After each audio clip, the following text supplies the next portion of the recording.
So what I want to do here, it just seems to make sense that I'm going to do something a little bit different here. And I'm basically going to try to combine chapters 14 and 15 into kind of a super chapter that we could essentially call Money and Banking. And the idea is going to be that, the idea is that in chapter 14 we're talking about money and how banks in general work, and that in chapter 15 we're essentially talking about the Federal Reserve and monetary policy. So chapter 14 is our general basis of money and banking, and then in chapter 15 we're talking about the central bank, or what's known as the Federal Reserve.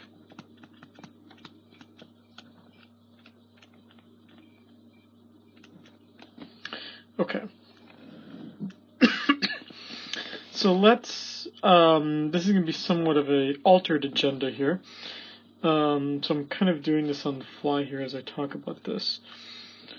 First, talk about what is money and give a general definition of what money is.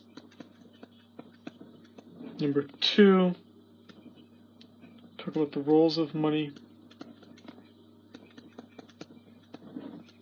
Number 3, distinguish between commodity money versus fiat money.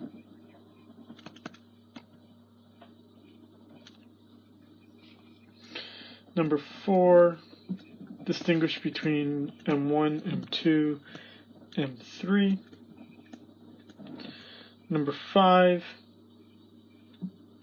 talk about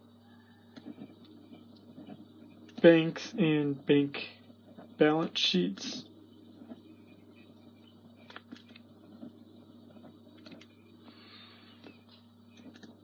Number 6,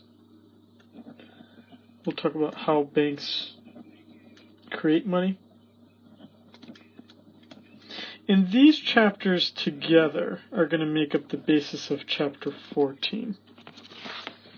Then, number 7, we'll talk about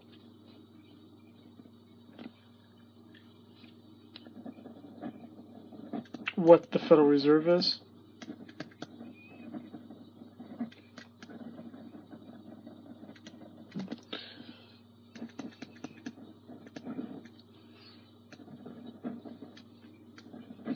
Then we'll talk about the roles of the Federal Reserve. And sometimes you may hear about the Federal Reserve in a slightly different way. Sometimes you may hear about it in the news as just being called the Fed.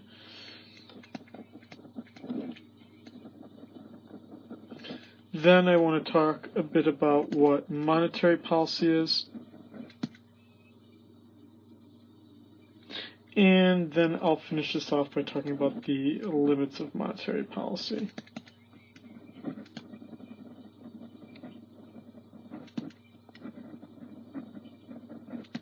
And these aspects here would be chapter 15.